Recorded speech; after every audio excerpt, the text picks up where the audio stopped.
A long time ago, deep in a forgotten old coal mining town, deep in the heart of the smoky Appalachian Mountains, was a young boy about 10 years old, and his father, an older kind man that wore a cross design on his t-shirt, and who was not only a coal miner, but a highly respected man of religious faith in his coal mining community. One afternoon before the boy and his father and his wife, the boy's stepmother left their small, rundown mountain trailer home. The boy was in the garden with his father.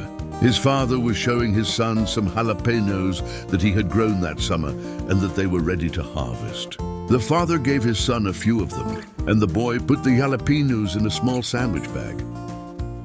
The boy's stepmother was a shorter, plump woman that had 6 fingers on one hand. She was from a long line of southern bluegrass singers and musicians, and her having an extra finger on one of her hands gave her an edge at being a very good banjo player in her family's bluegrass band.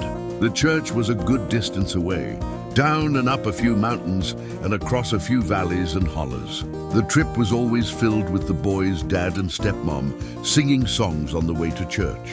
The boy, though, usually just sat in the back of the car quite and was kinda angry that he was even there in the deep Appalachian backroads town. He thought back to his life before he was sent to live with his dad and stepmom. The boy's real mom had just sent him there from one of the big cities that they lived in the Midwest. The boy's mum was a professional dancer at an adult go-go bar and could no longer take care of him. She loved throwing dance parties at their home late into the night and realized the boy was just in her way.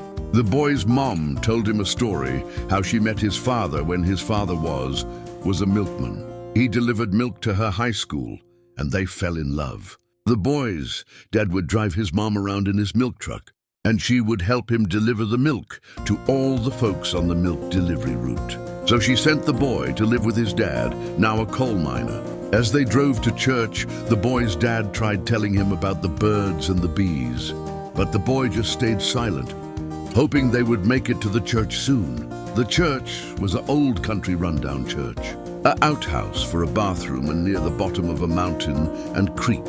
When they arrived at the church, the boy was happy. He had friends there. The boy was happy to see some of the girls that the boy loved chasing around at church. The boy showed his friends the jalapenos that his dad gave him and shared some with his friends. The jalapenos were so hot that some of his friends' faces turned red, and even the cute girl he would chase around. Her head and face turned red after eating one too, and she cried. He tried kissing her, but she pushed him back, in pain from how hot the pepper was. The church was a lively southern church, and the preacher, a man named Andy Perkins, was giving a sermon about Adam and Eve. As the sermon was almost over, the boy rubbed his eye, not knowing he had some of the jalapeno juice still on his hand, and it got into his eye. The boy's eyes began to water, tears rolled down his face.